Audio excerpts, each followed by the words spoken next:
वेदाहमेतं पुरुषं महान्तम् आदित्यवर्णं तमसः परस्तात् तमेव विदित्वातिमेत्युमेति नान्यः पन्था विद्यते यनाय ॐ नमस्ते अस्तु आयते नमो अस्तु परायते नमस्ते प्राणतिष्ठत आसीनायोतते नमः।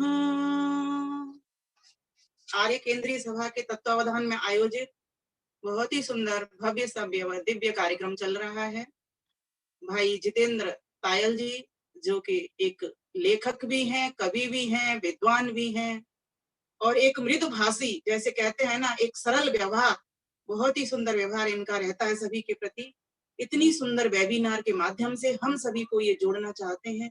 और वास्तव में ये जो अभी होली का भी पर्व आ रहा है 2 दिन बाद ही, वह भी यही संदेश देने के लिए आ रहा है कि हम सभी एक हो जाएं। होली, हम एक हो जाएं, उस परमात्मा के हो जाएं, अपने सभी बंधु बांधवों के हो जाएं, भाइयों बहनों के हो जाएं। ये संदेश लेकर के वो आ रहा है। हम एक दूसरे से कहीं ऐसा ना हो कि खो जाएं, हम एक हो जाएं, यही संदेश उसका आ रहा है। आप सभी को होली की हार्दिक शुभकामनाएं। जहां जहां तक भाई बहन मुझसे जुड़े हैं, मुझे सुन रहे हैं, इस पूरे कार्यक्रम को सुन रहे हैं, उन सभी को संचालक जी के साथ साथ में, संयोजक जी के साथ में हार्दिक नमन, वंदन और अभिनंदन करती हूँ और अपनी काव्य में कठोपनिषद कथा की चर्चा करती हूँ। अथ श्री कठोपनिषद कथा, अथ श्री कठोपनिषद कथा।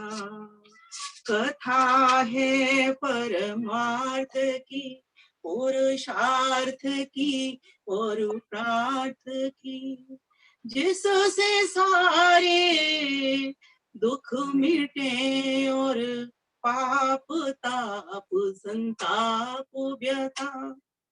अथ श्री कठोपनिषद कथा, अथ श्री कठोपनिषद कथा। प्यारे भाइयों बहनों, पिछली बार हमने जाना था 2 बल्लियों के बारे में, थोड़ा सा अधूरा रह गया था उसमें से, तो थोड़ा सा पीछे चल करके कहना चाहूंगी, क्योंकि कथा का जब तक पिछला हमें ध्यान नहीं होगा तब तक हम आगे बढ़ेंगे तो उसका उतना लाभ नहीं मिलेगा। कथा थी, बाजश्रवा का पुत्र था नचिकेता और बाजश्रवा ने एक संकल्प किया था कि मैं सर्वमेध यज्ञ करूंगा। तो सर्वमेध यज्ञ के भीतर उन्होंने अपनी सभी वस्तुओं का दान कर दिया, ब्राह्मणों को, ब्रह्मनिष्ठों को, साधुओं को, महात्माओं को, योगियों को, ज्ञानियों को, अर्थात जिनको आवश्यकता थी उनको। तो कहते हैं दान करते करते उन्होंने बूढ़ी गईयों, जिनकी की इंद्रियां भी कमजोर हो गई थी, जिन्होंने कि समझो अंतिम पानी पिया हो, ऐसी मरियल गऊओं का वो दान करने लगे। तो उनके बेटा को ऐसा अच्छा नहीं लगा नचिकेता को, क्योंकि नचिकेता जिज्ञासु था और नचिकेता का तो अर्थ भी जिज्ञासु ही होता है। सर्व समर्पण किया जाता है। आपको इस मोह ने आकर के आपको घेर लिया, इस आसक्ति ने आपको घेर लिया है, ये बात ठीक नहीं है। पिता से एक बार कहा कि ये दान मत करिए, 2 बार कहा, 3 बार कहा, जब बार बार कहा तो पिताजी क्रुद्ध हो गए और उन्होंने कहा कि अब मैं सुनना नहीं चाहता, मैंने तो तुझे भी दान कर दिया, क्योंकि तू कह रहा है प्रिय वस्तु का दान किया जाता है, तो तू ही मुझे सबसे प्रिय है, तो जा, मैंने तुझे भी मृत्यु को दान कर दिया। वहीं से हाँ, तो हम बात चल रही थी, तो उन्होंने कहा जा, मैंने तुझे यम को दे दिया, आचार्य को दे दिया, मृत्यु को दे दिया। और जैसा कि मैंने पहले बताया था, आचार्य वही मृत्यु, आचार्य ही मृत्यु होता है, अर्थात पुराने संस्कारों को, जो वासनाजन्य संस्कार हैं, उनको मार करके और अच्छे संस्कार जो कि व्यक्ति को सफल बनाते हैं, ऐसे संस्कारों को भर देता है, अर्थात ज्ञान में संस्कार, विद्या में संस्कारों को वो भर देता है। तब ये बात जान करके और वो चला गया, पिताजी की आज्ञा मान करके, और यम के दरवाजे पर, आचार्य के दरवाजे पर पहुंच जाता है। 3 दिन वहां पर, 3 दिन 3 रात्रि वहां पर बिताता है। तीसरो रात्रि गर्भे विवर्ती, अर्थात जब उनका दरवाजा वो बंद पाता है, यमाचार्य को वो वहां पर नहीं पाता है, तो यमाचार्य को 3 दिन के बाद जब पाता है, तो यमाचार्य लौट करके आते हैं और लौट करके नचिकेता को देखते हैं कि अतिथि मेरे दरवाजे पर पड़ा हुआ है भूखा प्यासा, तो वो उस अतिथि के लिए उससे कहते हैं कि अब मैं प्रायश्चित रूप में ऐसा करता हूँ, तुझे 3 वर देता हूँ, तू मुझसे 3 वर मांग ले। तो उन्होंने प्रथम वर जो मांगा था वह यह मांगा था कि मेरे पिताजी वीतमन्यु हो जाएं, अर्थात उचित क्रोध करने वाले हो जाएं, ऐसा क्रोध ना करें जैसा क्रोध करके उन्होंने मुझे यहाँ पर मृत्यु को दे दिया है। फिर कहा और मुझे अपने गले से लगा लें, और दूसरा वर उन्होंने जब उन्होंने तथास्तु कह दिया तो दूसरा वर फिर वो मांगने लगे कि मुझे स्वर्ग साधक अग्नि का रहस्य बताइए, मैं जानना चाहता हूं ये स्वर्ग क्या होता है। तो उन्होंने स्वर्ग साधक अग्नि का रहस्य बता दिया कि 4 आश्रम की 3 संध्या होती हैं, 3 संधियों के 3 कर्म बनते हैं, ज्ञान, कर्म और उपासना। ब्रह्मचर्य काल होता है वो ज्ञान का काल होता है, गृहस्थ काल होता है वो कर्म का काल होता है, और वानप्रस्थ और संन्यास आश्रम जो होते हैं वो मनन चिंतन करते हुए उपासना के काल बन जाते हैं। तो इस प्रकार से जो व्यक्ति इन 3 अग्नियों को पार कर जाता है, लांघ जाता है, वो समझो सुख को प्राप्त कर सकता है। इसके पश्चात अब बात आई तीसरे वर्ग की, तो उन्होंने इसके संदर्भ में ही 2 रास्ते बताए थे कि व्यक्ति की इच्छा है, 2 मार्ग होते हैं, श्रेय होता है, एक प्रिय होता है, चाहे तो श्रेय को चुन ले, चाहे वो प्रिय को चुन ले। जो श्रेय मार्ग का पथिक बनता है वो उस ईश्वर तक पहुंच जाता है, और जो प्रिय मार्ग का पथिक बनता है वो इस संसार चक्र में बंधनों में बंध जाता है। तो आइए अब यहाँ से जो बात चलती है वो काव्य में मैं शुरू करती हूँ। करने लगे आचार्य जी नाचिकेत उपदेश, सुनो ध्यान से कान धर, नाम ब्रह्म नचिकेत, जिसका वेद करें बहु वर्णन, सब तप जिसे पुकारे तपतन, जिसको पाने करें ब्रह्मचर्य, ओम नाम उसका प्राप्तव्य, यह ओम एक अक्षर अविनाशी, ब्रह्म परे यह है सुख राशि, जान करे इसे कुछ भी चाहे, उसे वो शीघ्र मिल जाए, वही है सबका श्रेष्ठ सहारा, ज्येष्ठ व अंतिम और न न्यारा, जो भी जाने इसका सहारा, ब्रह्मलोक में मानव प्यारा। तो कहा कि जिसको जिसको तुम ब्रह्म कहते हो उस ब्रह्म का नाम ओम है, और आ, ओ और म ये 3 अक्षर से ओम की व्युत्पत्ति बनती है, जैसा कि हम सभी जानते हैं। अ से उत्पत्ति करता, और जो बीच की जो प्लुत सुर है उसमें जो 3 की ताल में बोला जाता है, ओ इस तरह से बोला जाता है। और अ और ओ सिर्फ जो था पहला अक्षर, जो शब्द था एक तरह से 2 अक्षरों को मिलकर के बना था, उसमें ही पालन करता और प्रकाशक करता, प्रेरणा करता, इतने 3 अर्थ उसके बन जाते हैं। और उसके पश्चात म जो संहार करता। हम बोलते हैं ओम शब्द को तो भी हम देखेंगे अपने मुख की ओर, जब हम शुरुआत करते हैं, प्रारंभ करते हैं किसी चीज का, ओम जैसे बोलेंगे, ओम तो मुख खुला तो अ निकला, फिर उसको लंबा ले जाते हैं, ओम परमात्मा सृष्टि को बनाता है और ओम ऐसे चलाता है, और म से आधा हलंत लगा हुआ है, आधा अक्षर है वो, इसका अर्थ हो गया संहार भी करता है। तो यह जो कुछ पूरे ब्रह्मांड में दिखाई दे रहा है वह सब ओम में ही है। इसीलिए प्रत्येक मंत्र के साथ में हम ओम को लगाते हैं, क्योंकि उस परमात्मा से ही पूरा विश्व ब्रह्मांड ये बना हुआ है, उसी ने प्रकृति से इस पूरे ब्रह्मांड को सजाया हुआ है।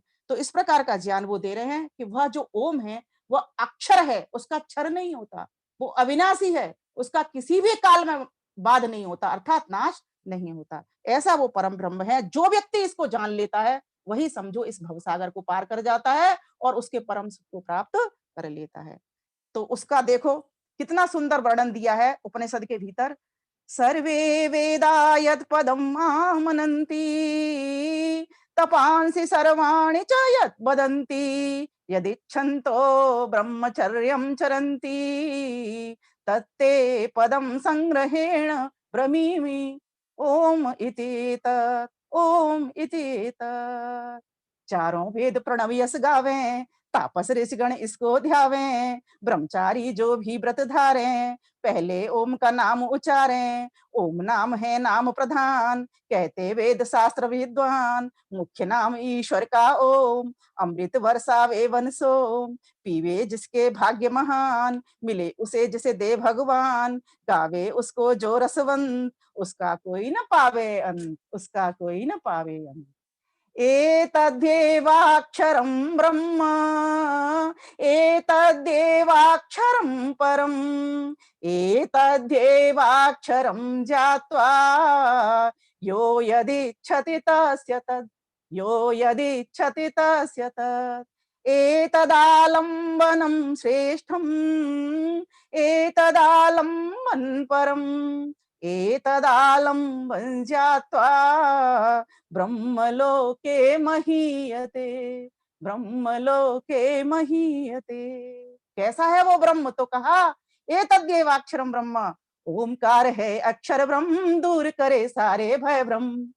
ओमकार है अक्षर ब्रह्म, दूर करे सारे भय ब्रह्म। यह अक्षर है परम महान, इसको सबसे ऊंचा जान।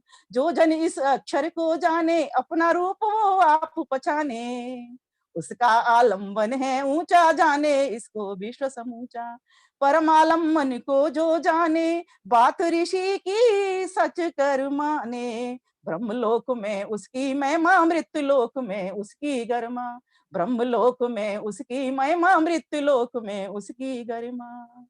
क्षर शरीर आत्मन अक्षर, अक्षर है भगवान। ये दोनों छरते नहीं, सच नचिकेता मान। यमाचार्य जी नचिकेता को उपदेश दे रहे हैं, क्योंकि बात ये चली थी ना कि इस आत्मा का रहस्य क्या है, जो तीसरा वर था, यह वो पूछ रहा है। बहुत सारे उसको प्रलोभन भी दिए थे, तू स्त्री ले ले, बाजे गाजे ले ले, चक्रवर्ती सम्राट बन जा, धन ले ले, दौलत ले ले, परियां ले ले, अप्सरा ले ले, सब कुछ ले ले। लेकिन वो परीक्षा में पास हो गया, उसने कुछ भी नहीं ग्रहण किया। बोले ना वित्तेन तर्पणीयो मनुष्य, जिस धन से कोई मनुष्य तृप्त आज तक नहीं हुआ है, भोगा न भुगता वह में भुगता, वो धन को मैं लेकर के क्या करूंगी, मुझे करूंगा, मुझे तो आत्मा का रहस्य जानना है। तो आत्मा शब्द के दो अर्थ, आत्मा परमात्मा को भी कहते हैं, आत्मा आत्मा को भी कहते हैं, जीवात्मा को भी कहते हैं। तो दोनों का मिला जुला यहाँ पर सम्मिश्रण चलेगा, आत्मा को भी बताया जाएगा, ब्रह्म को भी बताया जाएगा। तो अभी हमने ब्रह्म के बारे में जाना और यह भी बता दिया कि दोनों ही अक्षर हैं, ना तो जीवात्मा का नाश होता और ना परमात्मा का नाश होता। जीवात्मा भी नैनम छिन्नन्ति शस्त्राणि, नैनम दहति पावक, न चैनम क्लेदयन्त्यापो न शोष्यति। यह जीवात्मा भी नष्ट नहीं होती, कहीं भी चली जाए, सूर्य में चली जाए, चांद में चली जाए, तीर तलवार काटे तो भी नहीं कटेगी, हवा भी इसको नहीं सखाएगी, जल भी इसको गीला नहीं करेगा। ये किसी भी तरीके से न हन्यते न हन्य माने, ये किसी भी तरीके से नहीं मरती है। मरता है तो सिर्फ शरीर मरता है, जो कि प्रकृति से विकृति रूप में आया है। तो यहाँ पर यह ज्ञान दे दिया। फिर कहा अक्षर ओम अनादि अपार, जिसका पाए न जाए पार। आत्मन भी अक्षर कहलाए, जन्म मरण ना इसको आए। कटे गले और मरे शरीर, जाए एक से दूजे तीर। आत्मन है अखंड अविनाशी, अक्षर नित्य सदा सुख राशि। जो जाने अक्षर है मरता, संशय से है मन को भरता। उसको भ्रांति है, वो अविद्या में है। अगर जो जानता है कि ये अक्षर मर जाता है, ये आत्मा मर जाता है। अक्षर अजर अमर अविनाशी, घट में व्यापे घट का वासी। देह में देही रम रहा, ज्यों फूलों में वास। त्यों साकार शरीर में निराकार का वास। व्याप्त और व्यापक न्याय से, देह में देही जान। ऐसे आत्म परमात्मा को निश्चय करके मान, निश्चय करके मान। कैसा है वो? देह में देही रम रहा, उसको देही भी कहा जाता है। आत्मा को एक नाम देही भी है। अभी आपके समक्ष आगे आएगा, जब इंद्रियों की बात आएगी कि शरीर एक रथ है, इसका वर्णन भी इस अध्याय में तृतीय वल्ली में आ जाएगा। तो कहा गया कि वो कैसे परमेश्वर किनको मिलता है, किनको नहीं मिलता। तो कहा वो कैसे मिलता है और किस तरह से नहीं मिलता।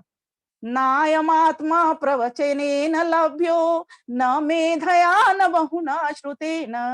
यमेवैष वृणुते तेन, लभ्य तस्यैष आत्मा विवृते तनु स्वाम, विवृते तनु स्वाम।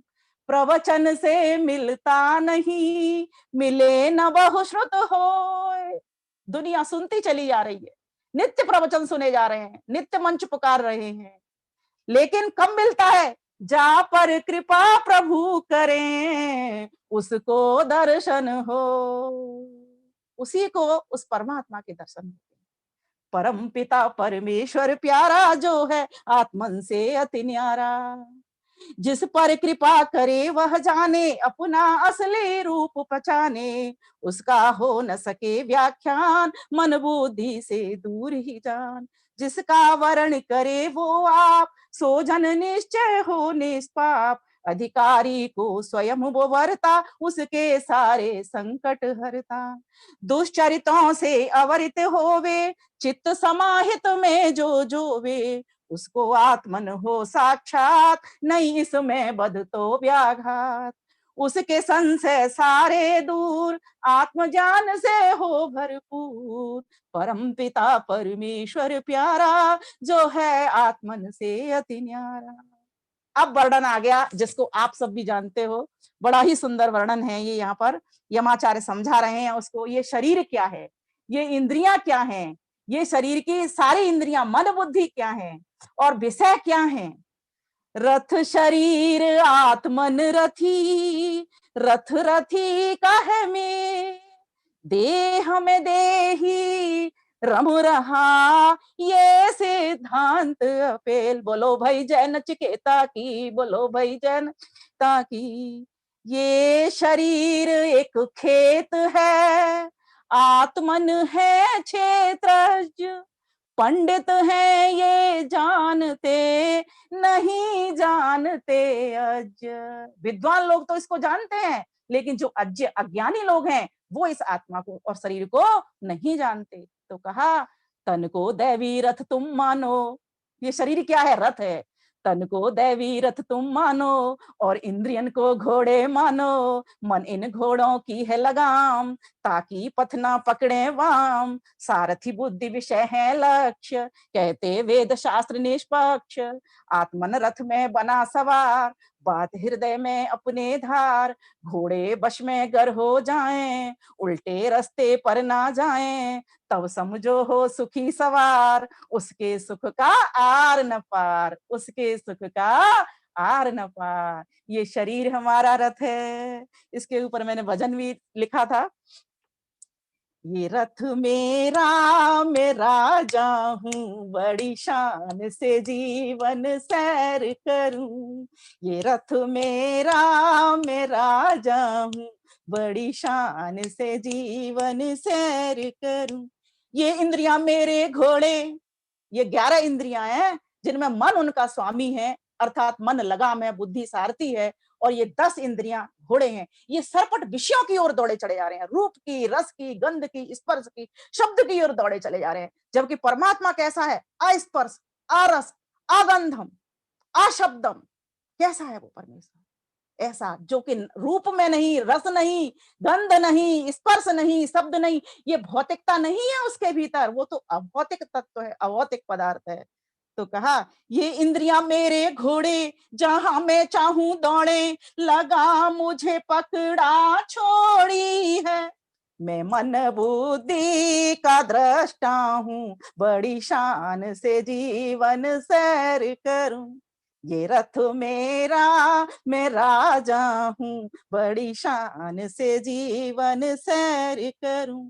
मैं दृष्टा हूँ इस तन का, मैं भोगता हूँ इस तन का, मैं श्रोता हूँ इस तन का, मैं मनता हूँ इस तन का, जीवन के चमन का यहाँ तो सदा ही बहारे हैं, जहां जाऊं खुशी पाऊं, बड़ी शान से जीवन सैर करूं। मेरा ना कोई दुश्मन, सभी से है अपनापन, विचारों का सारा है खेल यहाँ, सुजागी का मैं दीप धरूं, बड़ी शान से जीवन सैर करूं। ये रथ मेरा मैं राजा हूँ, बड़ी शान से जीवन सैर करूं। ये प्रकृति मेरी दासी, ध्यान देना, ये इंद्रियों के ऊपर अधिकार मेरा है, इंद्रियों का मेरे ऊपर अधिकार नहीं, मैं सेवक नहीं हूं। ये मन आदि इंद्रियां ये मेरे सेवक हैं, जैसे मैं चलाऊंगा वैसे वो चलेंगे। ये प्रकृति मेरी दासी, क्योंकि ये प्रकृति से बने हुए हैं, ये प्रकृति मेरी दासी, पुरुष अविनाशी, मेरे लिए ये ब्रह्मांड बना, मैं आत्मनिश्चय में रहता हूँ, बड़ी शान से जीवन सैर करूं। ये रथ मेरा मैं राजा हूँ, बड़ी शान से जीवन सैर करूं। जगत मेरा भूषण नहीं है ये दूषण। कई लोग कहते हैं इस जगत में परमात्मा ने भेजा ही क्यों, समझो।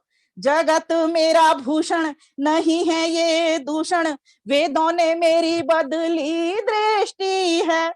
मैं ओज भरूं मैं मौज करूं, बड़ी शान से जीवन सैर करूं।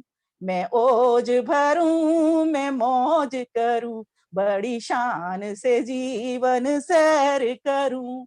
ये रथ मेरा मैं राजा हूँ, बड़ी शान से जीवन सैर करूं। ये हृदय मेरा घर है, प्रभु है मेरा मालिक। ये हृदय मेरा घर है, प्रभु है मेरा मालिक। रहूं संग मस्ती ही मस्ती है, विषय बस्ती से दूर रहूं, बड़ी शान से जीवन सैर करूं। विषय बस्ती, ये झुग्गी वस्तुएं। झुग्गी किसको कहते हैं, इन्हीं को कहते हैं, ये झुग्गी बस्तियां हैं। ऐसी झुग्गी बस्तियों में मुझे नहीं रहना, मुझे समृद्ध बस्ती में रहना है, जिसके भंडारे भरे हुए हैं, ऐसी बस्ती में रहना है। विषय बस्ती से दूर रहूं, बड़ी शान से जीवन सैर करूं। ये रथ मेरा मैं राजा हूं, बड़ी शान से जीवन सैर करूं। तो यमाचार्य ने रथ, रथी, इंद्रियां, लगाम और विषयों को समझा दिया। नचिकेता ने इस ज्ञान को प्राप्त किया। अब आगे की ओर बढ़ते हैं तो आता है, पर जब घोड़े प्रबल हो, ढीली हो लगाम। समझने योग्य बात है। पर जब घोड़े प्रबल हो, ढीली हो लगाम, चकनाचूर हो रथ गिरे, सिर बल रथी धड़ाम। दुष्ट घोड़े बिगड़े अगर, रथ पर बने सवार, सारथी रथी के दुख का हो नहीं पारावार। दुखों में गिर जाएगा, दुखों में भर जाएगा, फिर उसका कोई पारावार नहीं है। इसीलिए इन इंद्रियों को पकड़ो। ये मन सेवक है, ये मन जड़ है, प्रकृति से बना हुआ है, ये अज्य है, ये क्या कर लेगा जब मैं सावधान हो जाऊंगा। तो इसीलिए बहुत आवश्यकता है इस शरीर में आकर के इन घोड़ों को ठीक प्रकार से दौड़ाने की, ठीक प्रकार से चढ़ाने की, उस जगह उस दिशा में चलाने की, जिससे कि दिशा सुंदर बने, परमात्मा की ओर ले जाने वाली बने, उस दिशा में चलाने की इनको आवश्यकता है। तो आगे कहा, जो विषयों का स्वामी होवे, सारे अंतस के मल धोवे, घर स्वामी सेवक बन जावे, दुख सागर में गोते खावे। इसीलिए भोक्ता बन रहना, बनकर भोग्य नहीं दुख सहना। इंद्रियां जिसकी बस हो जाएं, इंद्रियों के वे इंद्र कहावे, उनको मिले परम पद ऐसा, ऋषि मुनियों को मिलता जैसा। प्रत्याहार से मन वश होवे, चित्त समाहित आत्मन सो, चित्त समाहित आत्मन सोहे। ततः परमावश्यता इंद्रियाणाम, योग दर्शन कहता है। प्रत्याहार का क्या लाभ मिलता है, प्रत्याहार क्या चीज है। प्रत्याहार, जहां तुम्हारा मन जा रहा है, जिन विषयों की ओर जा रहा है, वहां से उल्टा लौटा लाना। जैसे आपने देखा होगा, रानी मधुमक्खी होती है ना, उसके पीछे वो नेतृत्व करती है, सारी मधुमक्खियां चली आती इकट्ठी होकर के। इसी प्रकार से इन सारी इंद्रियों को एक साथ पकड़ करके लाना है। कहां से, विषयों से हटा करके लाना है, और किसमें जोड़ देना है, चित्त में। और चित्त को किससे जोड़ना है, आत्मा से, और आत्मा को परमात्मा से जोड़ देना, चित्त को समाहित कर देना, प्रतिष्ठित कर देना है उस परमात्मा में। तो कहा आगे, उत्तिष्ठत हे नचिकेता, उत्तिष्ठत जागृत प्राप्य वरान निबोधत, छुरस्य धारा निशिता दुरत्या। छुरस्य धारा निशिता दुरत्या, ये मार्ग तो बहुत कठिन है। छुरे पर या अर्थात तलवार पर चलने के समान है। जो तलवार की धार होती है ना, नुकीली, उस पर चलने के समान है। लेकिन जो इस रास्ते का वर्ण कर लेता है, वो उस परम पद को प्राप्त कर देता है। ऐसा कौन बताता है, पथ तद कवयो वदंती। ऐसे पथ को बताने वाले कवि जन होते हैं, विद्वान जन होते हैं, ऋषि मुनि जन होते हैं, क्योंकि वो इस पथ का वर्ण कर चुके होते हैं, क्योंकि वे इस पथ पर चल रहे होते हैं। इसीलिए हम मंत्र पढ़ते हैं ना, अग्ने न सुपताराए, कहां ले चल। जो लोग अग्रणी हैं, जो नेतृत्व कर रहे हैं, जो उस अग्नि परमात्मा का वर्ण कर रहे हैं, जो ऋषि मुनि विद्वान लोग हैं, हे प्रभु तू मुझे उस ओर ले चल। अग्ने ना सुपताराए अस्मान विश्वान, हे देव वयुनान विद्वान, जो वयुन हैं ऐसे विद्वान लोगों की तरह हमको बना दे प्रभु, जो लोग तुझे पाकर के धन्य हो जाते हैं, ऐसे इस मेरे भी जीवन को तू धन्य बना दे। तो इस प्रकार की प्रार्थना उठा रहे हैं। तो यहाँ पर यमाचार्य नचिकेता को ये बात समझा रहे हैं। उठो नचिकेता जाग कर, चलो सिद्धों के पास, बोध ज्ञान वर प्राप्त कर, रख कर के विश्वास। तेज छुरे की धार सम, दुर्गम पथ यह जान, केवल मेरा मत नहीं, कहते वेद सुजा, कहते वेद विद्वान। बोलो भाई जय नचिकेता की, बोलो भाई जय नचिकेता की। जो पहुंचाए वही पहुंचा है, जो पहुंचा हो वही पहुंचाए, जो वहां तक पहुंचा है वही पहुंचा सकता है, जो पहुंचा हो वही पहुंचाए, आत्म तत्व की राह दिखाए, अगम अगोचर को जो जाने, अपने भीतर ज्योति पछाने, ऐसे सिद्ध पुरुष को हेर, अभी सवेर हुई ना देर, पंथ अगम का बड़ा दुहेला, सिद्ध पुरुष से बने सुहेला, खड़गधार पैनी जो होवे, उस पर चले नहीं जो रोवे, सकल मनोरथ उसके पूरे, उसके बाजे अनहद तूरे, उसके बाजे अनहद तूरे। तो अब हमारी 3 बल्लियां खत्म हो गई, अब चौथी बल्ली पर हम आ गए हैं। देखते हैं चौथी बल्ली पूरी हो पाती है कि नहीं हमारे समय में। अभी 25 मिनट हुई हैं, तो प्रयास करती हूँ बहुत फास्ट तरीके से, मतलब तीव्र गति से मैं इस बात को कह रही हूँ, क्योंकि फिर आप धीमे धीमे कहूंगी तो आप भूलते चले जाओगे। इसीलिए मुझे लग रहा है कि एक बार में जितना मैं मैटर दे सकती हूँ उतना मैटर आप तक पहुंचा पाऊं। तो 3 खत्म चौथी वल्ली, करते हैं बखान, चौथी से छठवीं तलक है इसका वसाम। बहिर्मुखी है इंद्रियां, देखे सुने बहिरंग, अंतर्मुख है आत्मा, प्रभु प्यारे के संग। समझने योग्य बात है। जैसे हिरण को लाचे भरता, मरुभूमि में प्यासा मरता, रेत में पानी का भ्रम होए, चमक दमक को समझे तो, पर जब निकट में दौड़ा आवे, पानी नहीं रेत को पावे, ऐसे नर इंद्रिय सुख माने, ऐसे नर इंद्रिय सुख माने, सुखाभास को सुख में जाने। वो तो आभास हो रहा है एकमात्र कि वहां पर पानी है हिरण को, लेकिन जब पास पहुंचता है तो पता चलता है ये तो मृगमरीच का, इसी को तो मृगमरीच का कहते हैं। ठीक इसी प्रकार से हम लोग भी जिन चीजों में दुख मिला हुआ है उन संसार की वस्तुओं को ही सुख में मान बैठे हैं, लेकिन वो सुख स्वरूप सो तो बिल्कुल इससे अलग है। तो कहा ऐसे नर इंद्रिय सुख माने, सुखावास को सुख में जाने, विषयों से ना बुझती प्यास, पर इंद्रियों का होता ह्रास, आनंद का भंडार है भीतर, जो है सुख कर और है शुचितर, जो है सुख कर और है शुचितर। देह अंदर देही बसे, ज्यों चकमक में आग, त्यों देही प्रभु संग बसे, देखे जो महाभाग।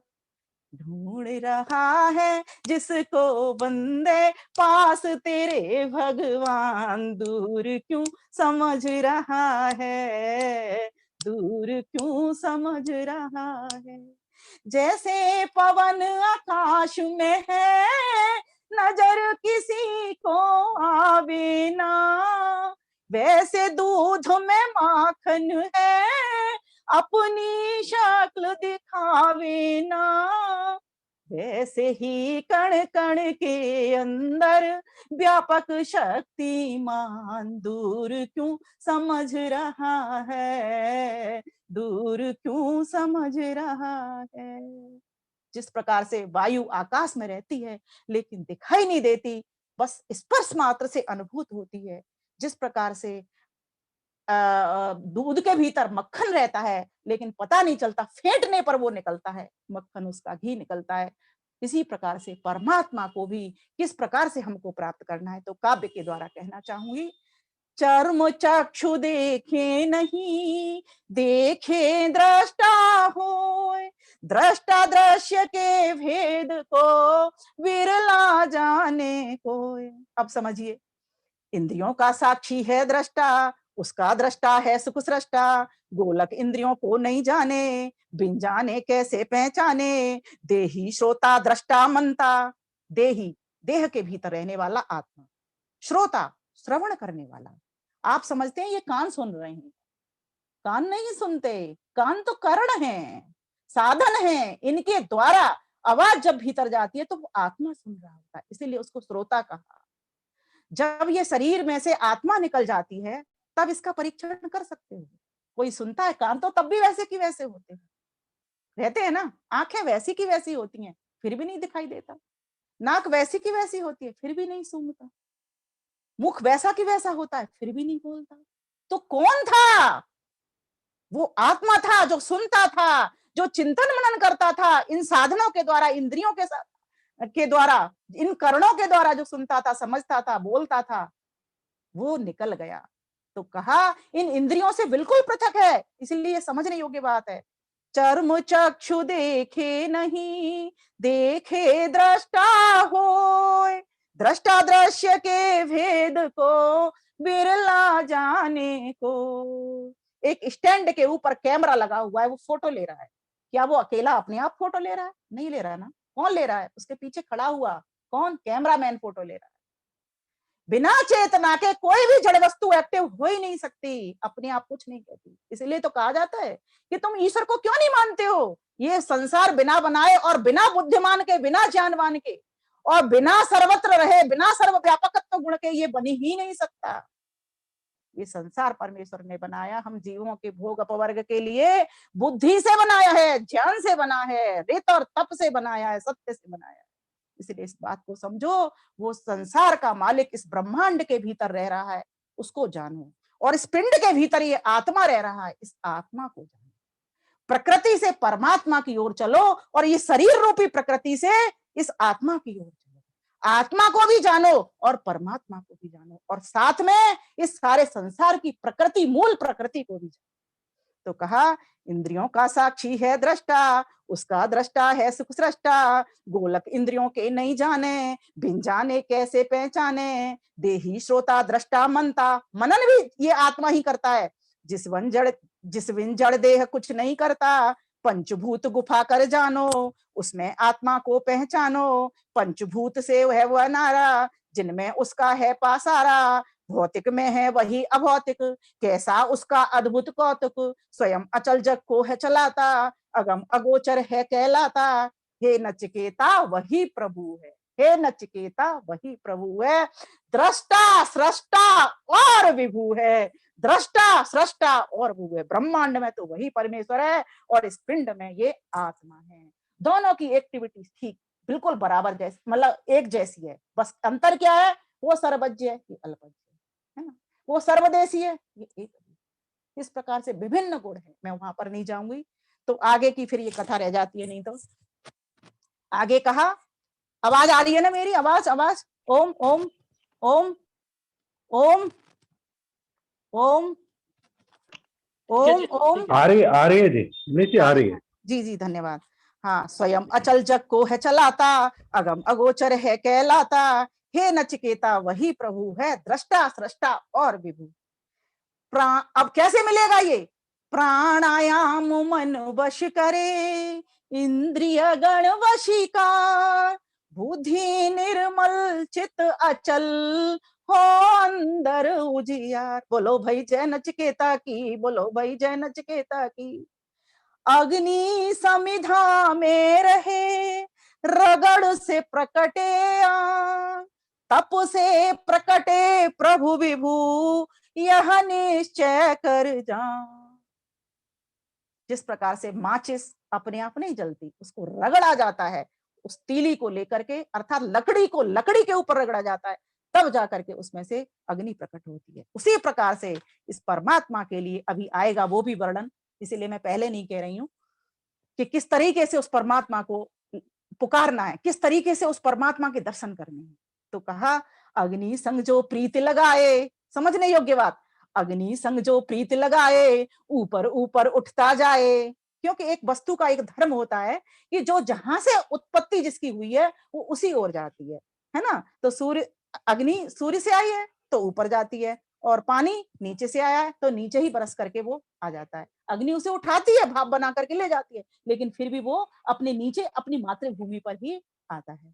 तो अग्नि संग जो प्रीत लगाए ऊपर ऊपर उठता जाए, पानी नीचे को है बहता अग्नि संग ऊपर हो रहता, भाप बने अग्नि के संग कैसे बदले अपना रंग, तरल से गैस बने तत्काल अपनी आंख से देख और भाल, संग का रंग अद्भुत व अपार सोच समझ और जान विचार, यज्ञाग्नि को ज्यों रगड़ से आवे तप से ब्रह्म प्रकट हो जावे, विद्या तपोभ्याम भूतात्मा। हम मनुस्मृति का श्लोक पढ़ते हैं ना कि किस प्रकार से वो परमात्मा प्राप्त होता है, तो कहा विद्या और तप के द्वारा। तो यहाँ भी वही वर्णन है, यज्ञाग्नि जो रगड़ से आवे तप से ब्रह्म प्रकट हो जावे, पर उसका नहीं है आकार निराकार है अपरंपार। अभी माता जी गा रही थी इस भजन को, गर्भवती करें गर्भ का ध्यान ज्यों तपसी देखे भगवान, ज्यों तिरिया पी हर बसे।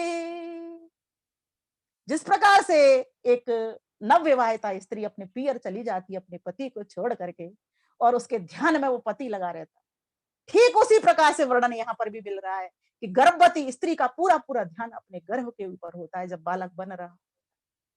उसी प्रकार से ध्यान हमारा भी इस संसार में सारे काम करते हुए उस परमात्मा की ओर रहना चाहिए।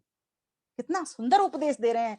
मैं तो कहती हूँ ये अगर किसी ने कुछ नहीं पढ़ा और ये अकेली कठोपनिषद कथा पढ़ ली, उसे ही वो पूरा ज्ञान हो जाएगा। लेकिन पढ़े कैसे? मनता बन करके पढ़े, मनन करते हुए, चिंतन करते हुए पढ़े, खोजते हुए पढ़े, तो वास्तव में तीनों तत्वों की हमको प्राप्ति हो सकती है, अर्थात तीनों तत्वों को हम जान सकते हैं। तो कहा गर्भवती करें गर्भवती करें गर्भ का ध्यान क्यों तपसी देखें भगवान। उसी प्रकार से जो तपस्वी लोग होते हैं, योगी लोग होते हैं, वो भगवान को देख लेते हैं गर्भवती स्त्री की तरह। आगे कहा अनेकता में है एकता ब्रह्म की ये पहचान, मुष्टि में अंगुष्ठ सम उस ईश्वर को जान। जैसे इस पूरे हाथ के पंजे में ये 4 अंगुली और ये 5वां अंगूठा, और इसका महत्व अधिक है ना, अग्नि तत्व। इसी प्रकार से समझो वो परमात्मा सी ब्रह्मांड के भीतर इस अंगुष्ठ की तरह बैठा हुआ, और हमारे पिंड के भीतर हमारे हृदय में हमारा आत्मा भी इस अंगुष्ठ की भांति बैठा हुआ है। और यहाँ पर ईश्वर की बात है तो ईश्वर को ले लेंगे।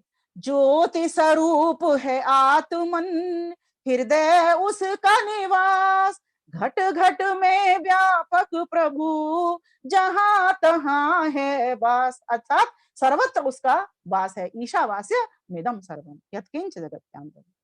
भूत भविष्यत का वो स्वामी। अब देखिए आगे कालों की भी चर्चा आ गई। भूत भविष्यत का वो स्वामी उसको कहते अंतर्यामी, अग्नि ऊपर उठती जावे जो रंचक ना धुआं दिखावे, ऐसी निर्मल ज्योति ब्रह्म धूम का जिसमें कुछ नहीं भ्रम। जिसमें धूम का कुछ नहीं भ्रम, कोई अविद्या नहीं, अज्ञान नहीं, वहां उसके पास पहुंच करके सारी अविद्या कष्ट क्लेश सारे समाप्त हो जाते हैं। ऐसा शुद्ध निर्मल ज्योति स्वरूप वो परम ब्रह्म परमेश्वर है। तो ऐसे परमानंद परम पिता परमेश्वर को प्राप्त करने के लिए हम सभी क्यों ना लालायित हों, क्यों ना नचिकेता बने, क्यों ना जिज्ञासु बने। तो कहा भूत भविष्यत का वो स्वामी उसको कहते अंतर्यामी, अग्नि ऊपर उठती जावे जो रंचक ना धुआं दिखावे। और धुआं किस अग्नि में होता है? इद्ध समिद्ध सुसमिद्ध, 3 प्रकार की समिधा आप लगाते हो ना। जब अग्नि कम जल रही होती है जिसमें धुआं होती है उसको कहते हैं इद्ध, और समिद्ध थोड़ी सी जलती है वो समिद्ध, और पूरी जलती है जिसमें बिल्कुल धुआं नहीं होती उसको कहते हैं सुसमिद्ध। ये जब मंत्र पढ़ते हैं ना हम, समिधा जब लगाते हैं तब इन बातों पर विचार करना चाहिए। तो हमारे हृदय की ज्योति में क्या है? अभी अभी हमारी हृदय की ज्योति में अग्नि तो उठ रही है, क्योंकि हम सभी आए हैं इस शरीर में तो अग्नि लेकर के ही आए हैं। बिना अग्नि के काम भोजन भी नहीं पचता, बिना अग्नि के किसी भी प्रकार का ज्ञान नहीं कर सकते, बिना अग्नि के कोई भी काम नहीं हो सकता। सारा कुछ अग्नि से ही हो रहा। अग्नि प्रथम प्रधान तत्व है, इसीलिए चारों वेदों के भीतर पहले अग्नि अग्नि के मंत्र आए। अग्नि मीडे पुरोहितम अग्नायाय बीते। ये चलो व्याख्या लंबी हो जाएगी, फिर मैं आगे बढ़ती हूँ। तो इसमें बताया गया है भूत भविष्यत का वो स्वामी, उसको कहते अंतर्यामी। अग्नि ऊपर उठती जावे, जो रंचक ना धुआं दिखावे। ऐसी निर्मल ज्योति ब्रह्म, धूम का जिसमें नहीं कुछ भ्रम। सब में समाया है ब्रह्म एक, सब जग को है उसकी टेक। शुद्ध जलों में जल हो शुद्ध, शुद्ध आत्मा सदा प्रबुद्ध। प्रकृति से बने विकारी, नहीं रह पाता जो अविकारी, नहीं रह पाता जो अविकारी। आंख कान मुख नासिका, तालु नाभि मल द्वार। 11 द्वार का पिंजरा, तामे ज्योति अपार। बोलो भाई जय नचिकेता की, बोलो भाई जय नचिकेता की। निरअवयव निराकार है, कोई उसके अवयव नहीं है, कोई उसका आकार नहीं है। निरअवयव निराकार है, नहीं उसका आकार। नश्वर देह में दिखता, एक तत्व है सार। तन नगरी का है वो वासी, उस सच्ची का जो है उपासी। उसको जान प्रबुद्ध तू जान, उस पर कृपा करें भगवान। नगर में रहते लाखों लोग, तन में करोड़ों कोष्ठक योग। नगर के जैसे मुख्य स्थान, तन में वैसे है संस्थान। मस्तक संचालन है करता, उसमें अज है एक विचरता। सो अज है अविनाशी सत्ता, सब जग में जिसकी गुणवत्ता। ठीक इसी प्रकार से यथा पिंडे तथा ब्रह्मांडे, यथा ब्रह्मांडे तथा पिंडे। मतलब कहने का भाव यहाँ पर ये है, जिस प्रकार से ये जो हमारा पिंड है ना, ये एक मैप समझ लो इसको। इस मैप के भीतर जब कृष्ण भगवान अर्जुन को उपदेश कर रहे हैं, जब वो उनको दिव्य चक्षु दे रहे हैं, वो दिव्य चक्षु क्या है? प्रेजेंटेशन में आप देखते हो बड़ी बड़ी आंखें दिखा देते हैं, लाइट सी निकलती दिखा देते हैं, वो यही वेद का ज्ञान है। 31वां अध्याय आप पढ़ लेना, सब कुछ लिखा हुआ है। यस्य भूमि प्रमा वाले मंत्र, यस्य सूर्य चक्षु, ये सारा कुछ उसमें वर्णन मिलता है। क्रमशः 4-5 मंत्र आए हुए हैं इसी चीज के, ब्रह्मांड के दर्शन को कराने के लिए। इस पिंड में देख सकते हो, इस पिंड के भीतर ही आप देखोगे, ये हृदय हमारा अंतरिक्ष है, ये सूर्य चंद्र ये हमारी आंखें हैं, ये नस नाड़ियां जितनी भी हैं हमारी, ये सब पर्वत, ये उपत्यकाएं, ये विशाल विशाल ये सब चीजें हैं, ये जल, ये रस है, ये जो पृथ्वी तत्व अभी हमारे शरीर में क्या है, ये पृथ्वी तत्व, ये जो भौतिक इंद्रियां दिख रही हैं, ये मोटा मोटा शरीर दिख रहा है, ये सब है। तो इस प्रकार से इसका वर्णन मिलता है वहां पर। तो यही समझाने का वो प्रयास कर रहे हैं, इस पिंड रूपी मैप में उस ब्रह्मांड के नक्शे को देखो। जैसे पिंड के भीतर आत्मा रहता है, ऐसे ही इस पूरे ब्रह्मांड का जो स्वामी है, जो रहता है पूरे ब्रह्मांड में, संचालन भी करता है, प्रेरणा भी करता है, ज्ञान भी देता है, कर्म फल भी प्रदान करता है, और हर जगह सबके भीतर मन में भी रहता है, बाहर भी रहता है, ऊपर नीचे सभी दिशाओं में। उसके लिए कोई दिशा होती नहीं, दिशाएं हमारे व्यवहार के लिए हैं। तो ऐसा वो परमपिता परमेश्वर, उसको जान है नचिकेता, जान। देखो जिज्ञासु जो होता है ना, वो आखिर अपना काम पूरा कर ही लेता है। कितना तुम पीछे लग जाओ किसी गुरु के, वो पढ़ा करके ही रहेगा। हमने भी अपने आचार्य जी को जब कहा था कि आचार्य जी हमें पढ़ाइए, तो उन्होंने एक बार में तो अनसुनी कर दी, दूसरी बार कहा पढ़ाइए, तो दूसरी बार में भी कुछ नहीं बोले, हंस गए। तीसरी बार कहा तो अपने आप घर आ गए, बैल खटखटा दी उन्होंने। उनको लगा कि ये बहन जी जिज्ञासु हैं, वो घर पे आ गए, लगातार आते रहे। और आपको गर्व होगा, मेरे जो आचार्य जी हैं, वो मेरे आचार्य जी थे, जो जिनसे मैंने वेद का ज्ञान लिया, और ऐसा परिपक्व ज्ञान लिया, ऐसे ऐसे शब्दों के वो अर्थ खोला करते थे, ऐसी ऐसी गूढ़ बातें बताया करते थे। स्वर्गीय आचार्य वेदपाल प्रभु शरणाश्रित, वो राजू वैज्ञानिक जी के पिताजी थे। राजू वैज्ञानिक जी मेरे गुरु भाई। तो कहने का भाव ये, और उसके बाद मैंने जब दर्शनाचार्य की डिग्री ली, तो स्वामी विवेकानंद और स्वामी शांतानंद जी मेरे गुरु बने। उनसे मैंने दर्शनों का अध्ययन अध्यापन किया, जिसके कारण मैं ये सभी दर्शनों के काव्य और व्याख्या लिख पाई। मीमांसा भी छूटा हुआ है, मीमांसा पे उसमें समय बहुत लगेगा, इसलिए मैं अभी, मुझे कुछ समय भी कम मिलता है, क्योंकि गृहस्थ का भी काम करना होता है। तो मैं अपने ऊपर ना जाऊंगी, अभी मैं कथा के ऊपर ही चलती हूँ। तो आगे की कथा है, अनेकता में है, ये हाँ हो गया। हाँ, हमारे शरीर का वर्णन चल रहा है। तन नगरी का है वो वासी, उस साक्षी का जो है उपासी। उसको जान प्रबुद्ध तू जान, उस पर कृपा करें भगवान। नगर में रहते लाखों लोग, तन में करोड़ों कोष्ठक योग। नगर के जैसे मुख्य स्थान, तन में वैसे हैं संस्थान। मस्तक संचालन है करता, उसमें अज है एक विचरता। सो अज है अविनाशी सत्ता, सब जग में जिसकी गुणवत्ता। एतत् वै तद आत्मन, सुन नचिकेते धीर। हंस बसु होता वही, तजे नीर ले छी। होता अग्नि होत्र जो, करता है चितलाय। होत्र जीव नाचिकेताग्नि, तपे तपी कहलाय। अब यहाँ पर आत्मा का वर्णन आ गया कि आत्मा क्या क्या है। तो यहाँ 4 नाम आए हैं, हंस, वसु, होता। हाँ, यहाँ पर 3 नाम दिए हैं, 3 नाम आए हैं। हंस क्यों, जीवात्मा को हंस क्यों कहा जाता है? जैसे हंस शुद्ध पानी में रहता है, शुद्ध जल में रहता है, उसी प्रकार से ये जीवात्मा भी उस शुद्ध परमपिता परमेश्वर के भीतर रहता है। और दूसरी बात, जैसे हंस नीर-क्षीर विवेकी कहा जाता है उसको, बुद्धिगत कामों को करता है, जो सही अच्छी चीज है, दूध है, उसको ग्रहण कर लेता है, जल है उसे छोड़ देता है। उसी प्रकार से इस मनुष्य के पास भी शक्ति है, मन बुद्धि के कारण यह भी अच्छे को ग्रहण कर सकता है और बुरे को छोड़ सकता है, इसीलिए इसको हंस कहा। और दूसरा शब्द इस पर आया बसु, बसाने वाला। हम भी इस हृदय प्रदेश में बस रहे हैं, इसीलिए हम बसु हैं, ठीक है। और परमात्मा के भीतर भी ये जीवात्मा रहता है, ठीक है, तो इसीलिए परमात्मा भी बसु हो जाता है। तो इस प्रकार से हंस, वसु और होता। हम अग्निहोत्र करते हैं, इस शरीर के भीतर भी करते हैं, पिंड के भीतर भी करते हैं और बाहर भी करते हैं, जीवात्मा ही तो करता है। और ऐसे ही वो परमपिता परमेश्वर पूरे ब्रह्मांड के भीतर भी यज्ञ कर रहा है। तो इस प्रकार से हमको इन तीनों नामों के अर्थ भी समझ लेने साथ-साथ चाहिए। अब मुझे लग रहा है 45 मिनट हो गए हैं और कथा अभी ये दूसरी वल्ली खत्म होने पे है वैसे तो, थोड़ा-सा इसमें और बचा है। इसको पूरा कर देती हूँ फिर आगे बढ़ूँगी। जैसे घर में आगंतुक आए, कुछ दिन रहकर वापस जाए, ऐसे जीव रहे नर देह में, उड़ गया हंस मिले देह खेह में। हंस वसु होता वन जीवे, बने अतिथि अमृत को पीवे। नर से निरसद, निरसद से वर्षद, वर्षद से होता है ऋतसद।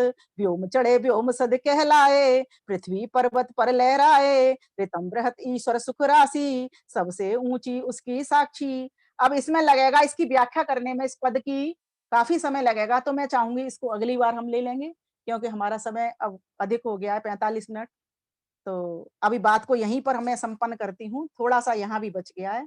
और उसके बाद में हम अगले भाग में, जो तीसरा भाग होगा, उसके बाद में उस बात को पूरी कर दूंगी। और आगे की मुझे आशा है कि चौथी वल्ली भी मैं पूरी आपको अगले भाग में कर दूं। उसके बाद फिर 2 वल्लियां रह जाएंगी, फिर चतुर्थ भाग में वो भी हम वल्ली पूरी कर देंगे।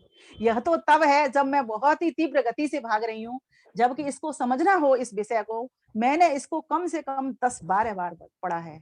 और 10-12 बार भी मैंने बहुत ज्यादा इसके ऊपर चिंतन किया, इस कठोपनिषद कथा के ऊपर। वास्तव में उन कठ नामक ऋषि ने कितनी कठिन तपस्या की होगी कि जिन्होंने ये वर्णन लिखा है हम सभी के ज्ञान चक्षु खोलने के लिए, उस परमात्मा के को मिलाने के लिए, उस परमात्मा के प्रति जिज्ञासा पैदा करने के लिए, अर्थात तो ब्रह्म जिज्ञासा, उस परम पिता परमेश्वर के प्रति हम सबके भीतर जिज्ञासा पैदा हो। जरूरी नहीं होता हमको भोग आएंगे, रोग आएंगे तभी हम जिज्ञासा पैदा करें। हम ज्ञानियों की संगत से भी तो जिज्ञासा पैदा कर सकते हैं, हम सदग्रंथों की सन्निधि से भी जिज्ञासा पैदा कर सकते हैं। तो इन सदग्रंथों के पास बैठना शुरू करें, कठोपनिषद की कथा को हम श्रवण करें। मैं अपनी बात को यहीं विराम देती हूँ। आप सभी का बहुत बहुत धन्यवाद, हृदय की गहराइयों से धन्यवाद करती हूँ। आपने इतनी शांति पूर्वक, प्रेम पूर्वक, प्रसन्नता पूर्वक, धैर्य पूर्वक और ध्यान पूर्वक कठोपनिषद की कथा को सुना। परमात्मा हम सबके जीवन को भी नचिकेता जैसा जीवन बनाए, ऐसा आदर्श शिष्य बनाए, ऐसा आदर्श बेटा बनाए और ऐसा आदर्श भगवान का भक्त बनाए, जिससे हम इन चारों आश्रमों में रहते हुए ज्ञान कर्म उपासना इन 3 अग्नियों में को तपते हुए, इन तीनों कामों को शुद्ध ज्ञान, शुद्ध कर्म, शुद्ध उपासना को लेते हुए उस परम पिता परमेश्वर जो कि हमारा अंतिम लक्ष्य है, उसको हम प्राप्त कर सकें। क्योंकि इस संसार के भीतर तो सारे सुखों के साथ साथ दुख भी मिश्रित हैं। नित्य रोज जाती हुई दुनिया को देखती हैं, जहां आती को देखते हैं तो वहां जाती हुई दुनिया को देखते हैं। परमात्मा हम सभी को सद्बुद्धि दे, परमात्मा हम सभी को अपने प्रति भक्ति दे। पूरे समस्त मानव समाज से हम प्यार करते हुए, प्रसन्नता से रहते हुए, खिलखिलाते हुए इस आर्य उपवन को महकाते चलें और नचिकेता जैसे बन करके अपने अंतिम लक्ष्य मोक्ष को प्राप्त कर सकें। यही इस कथा वस्तु को कहने का अभिप्राय है। परमात्मा हम सभी की इस प्रार्थना को स्वीकार करिए, स्वीकार करिए, स्वीकार करिए। हम सभी को अपने आनंद से भरिए, आनंद से भरिए, आनंद से भरिए।